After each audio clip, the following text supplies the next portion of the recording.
August 14, 1947, a new nation was born. We must remember that we have to take momentous decisions and handle grave issues facing us in the solution of the complex political problem of this great subcontinent inhabited by 400 million people.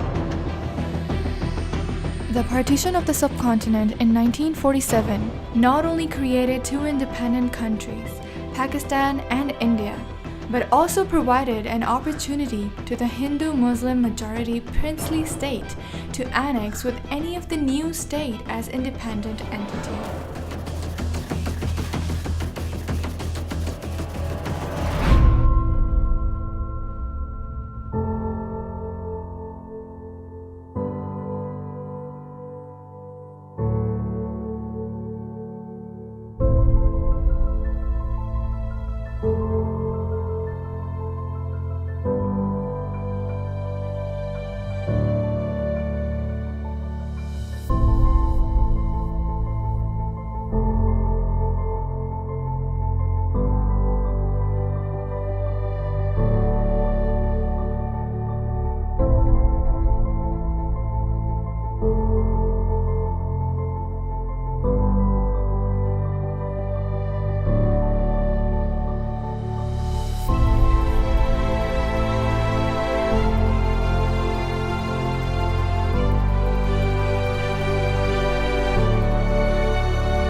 Bahawalpur was considered the second largest and rich state of the subcontinent after Hyderabad, Deccan.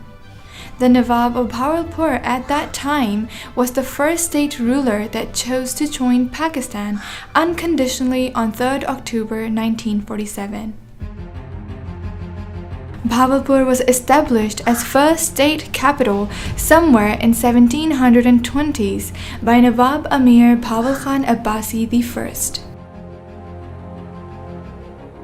This state was a gift to the Abbasis who migrated from Baghdad and Egypt by Nawab of Multan, Hayatullah Tareen on recommendations of Gilani and Bukhari peers of Ud Sharif. In 1833, Nawab Amir Bahawal Khan Abbasi III signed a treaty with British rulers for reinforcing it as princely state. The ruler was awarded 17 cannon salute and special access to viceroys of British India. The state later became one of the richest welfare riyasat, ruled by 12 different Abbasi clan Nawabs for over 220 years.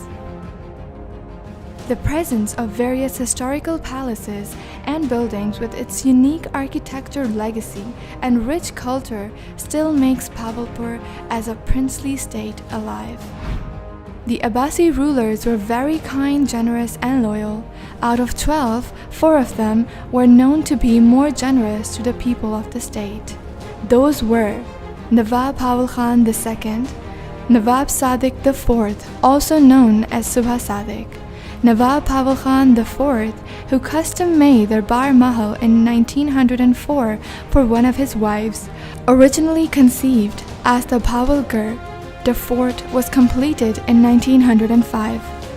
After the sudden death of Nawab Bahawal Khan IV, Nawab Sadiq Muhammad Khan V, born on 29 September 1904, at Daulat Khana Palace, ascended the throne in 1907 at the age of 3.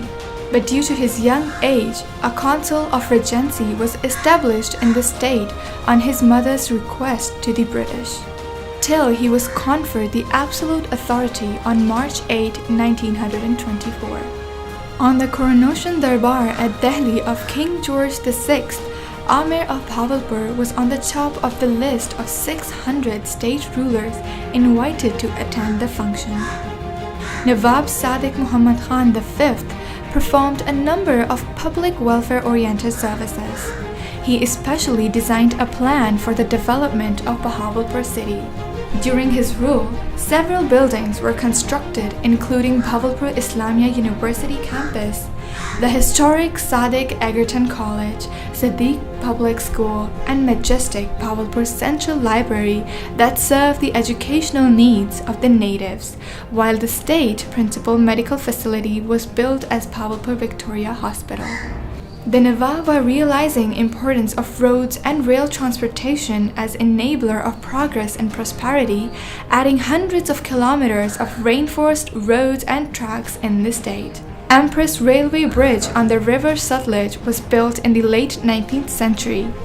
It carried a railway line and a cart fort flanked by a footpath. In 1930, Nawab Sir Siddiq ordered for the conversion of the bridge into dual carriageway. During his reign, the elegant Noor Mahal was maintained as a state guest house.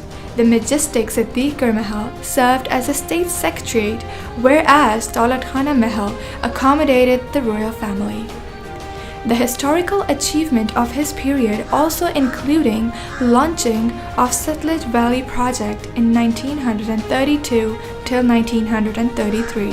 Under this project, headworks were built at 3 different places, and canals were built for irrigation of 1.5 million acres of land in Cholistan.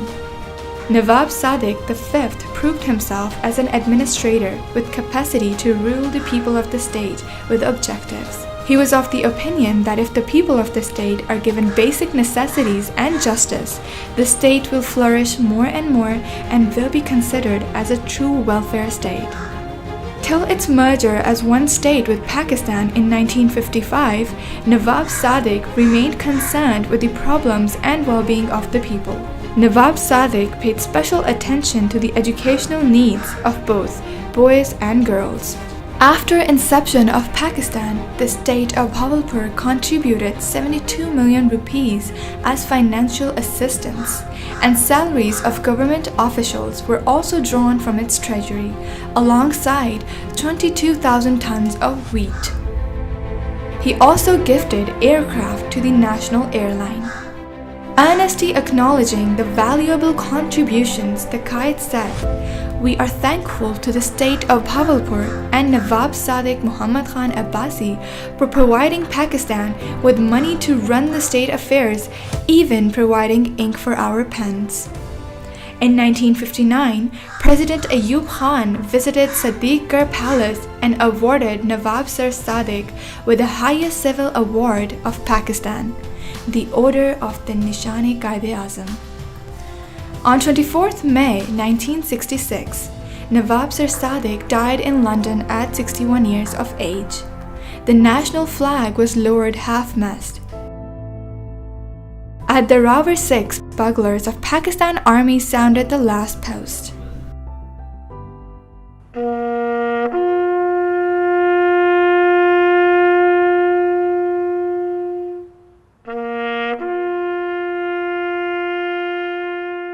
Artillery batteries of Pakistan Army, coordinated by radio, fired a 17-gun salute simultaneously from Rawalpindi and Derawar. Though he departed for his final abode, but he still lives in the hearts of the nation. He has left the legacy of sacrifice, prestige, and national building.